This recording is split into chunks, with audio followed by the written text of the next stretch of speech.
I've undertaken this at Aga Khan University's Institute for the Study of Muslim Civilisations, which is based in London, but as Miriam said, I also live in Cambridge and I've been an affiliate here.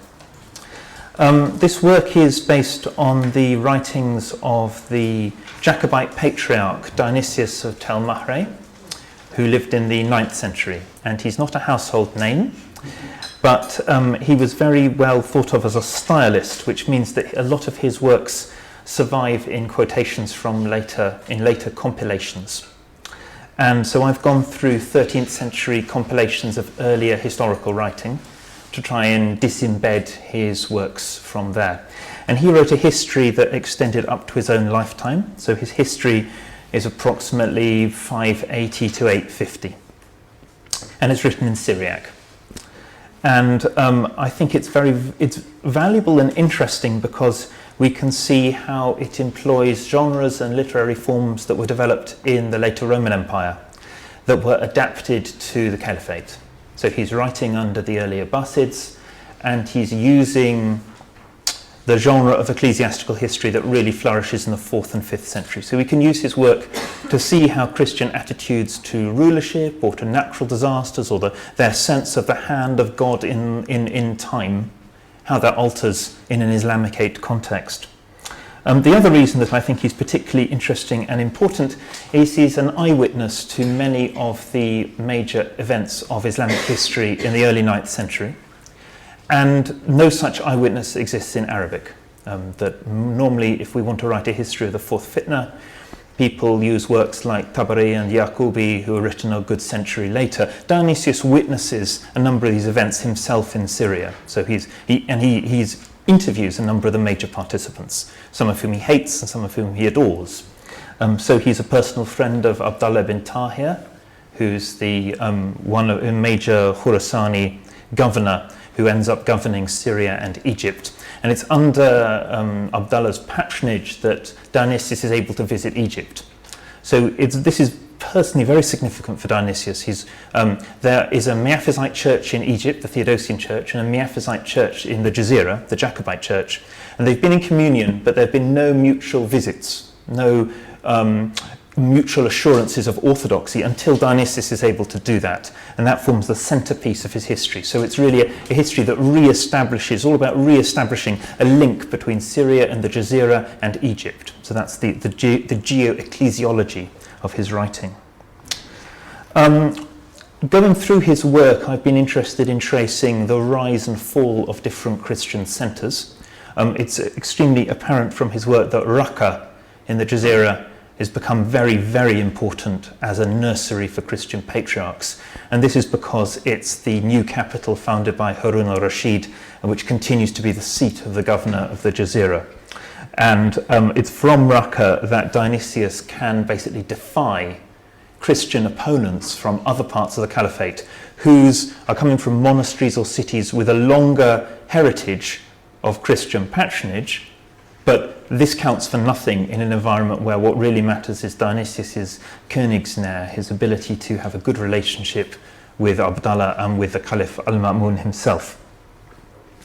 All of this, unfortunately for Dionysius, all evaporated away like snow in summer when Ma'mun dies and he's succeeded by his warlike brother al-Mu'tasim, who and Dionysius has to get personal assurances from the new caliph that he won't kill him on the spot when he comes to the majlis. So Dionysius's political thought is very much dependent on political arrangements that may prove to be very short-lived. There have been three major themes in my book. The first is Dionysius's writings as an indication of how the church in the caliphate is separated from the church in the Byzantine world and even further west. So Dionysius articulates this himself. He says the Byzantines have sunk deeper and deeper into heresy, while we've preserved pure orthodoxy, and also there's a political boundary there that used not to exist. So he now thinks of the caliphate as its own distinctive Christian space. And this is something I think it's worth terming an Islamic-era Christianity. It has its own distinctive features that are not found in Christian churches and Christian populations further west. Another feature of this Islamic-era Christianity, I would argue, is the patriarch's close relationship with the caliph to provide diplomas. And these are used to allow the patriarch to construct new churches and, crucially, to extract tithes from Christian populations. This is the major controversy for the Abbasid period, is which patriarch can gather tithes. And there's been a lot of writing about people like Michael Penn, written about the long time it takes for the ways to part between Judaism, Christianity and Islam. And I suppose my response to Penn is that, yes, there may be these blurred boundaries of theology and practice in the 7th and 8th century, but what the material reality that makes Islamo-Christianity impossible, or Judeo-Christianity impossible, is you don't want to pay tithes to two different sets of religious authorities. And once tithes start to be gathered in a systematic way, I think that generates much firmer boundaries between confessions. And the final feature that I want to observe in Dionysius about his involvement in an Islamic-age Christianity is his interventions, his reuse of Islamic history. He makes appeals to the Caliph about the just treatment of his Christian co-citizens. And he says this is because we all have the dhimma, we've all agreed to pay the jizya, and on that basis, to pay the Islamic poll tax, on that basis you have an obligation to protect us. So in Dionysius' writings, the existence of the dhimma becomes a mandate for his personal appeals to the Caliph, and to hold him, to upbraid him if his servants behave badly. To say, Al-Ma'mun, things are not going well, I have plain speech and I'll tell you that you're not keeping your side of the bargain properly.